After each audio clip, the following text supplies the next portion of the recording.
নিজের পকেট থেকে প্রায় 10 থেকে 12,000 টাকা খরচ করে অনেক সময় ডিপার্টমেন্টের সহায়তা নিয়ে আমি প্রোগ্রামগুলো অ্যারেঞ্জ করি। এই প্রোগ্রাম অ্যারেঞ্জ করার জন্য দেওয়া হয়েছে।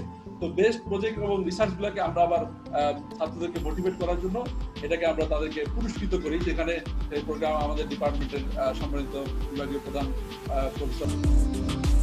তো এই যে এই ছাত্রটা তাকিব আহমদ আর হচ্ছে স্নেহলতা মন্ডল, তো এরা কিন্তু একটা কনফারেন্সটা হচ্ছে COMCS2 international conference on computing science communication and security. এটা হচ্ছে যে গণপথ ইউনিভার্সিটি গুজরাট ইন্ডিয়াতে হয়েছে। তো আসলে আমার আন্ডারগ্রেডের সেকেন্ড ইয়ার স্টুডেন্টদের কাজ সেখানে অ্যাকসেপ্ট হয়েছে। একই কনফারেন্সের দুটো পেপার, একটা হচ্ছে new approach to solve job security problem using dynamic programming with reduce time complexity, আর একটা হচ্ছে optimizing complexity of quick created. তারাও কিন্তু ইন্টারমিডিয়েট শেষ করে চুয়েটে ভর্তি হয়েছে, আপনিও কিন্তু সেটাই।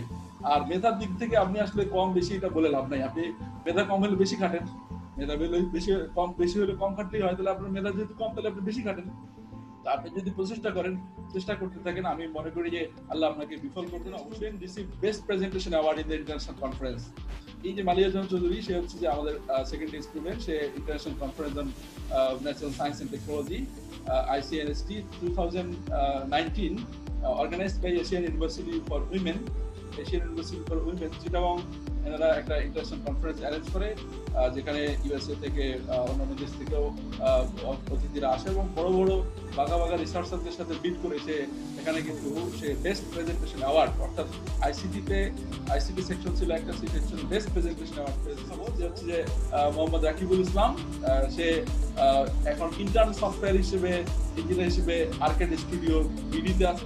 আমরা তার উত্তরোত্তর ভবিষ্যৎ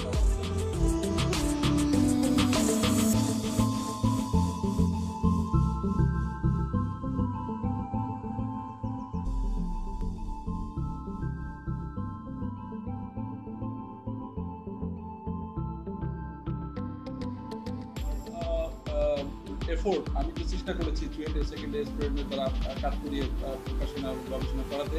আলহামদুলিল্লাহ সেটা ডেইলি বাংলাদেশে ফিচার হয়েছে, সময় 71 নিউজপেপারের ফিচার হয়েছে, দৈনিক মত প্রকাশের সময় হয়েছে।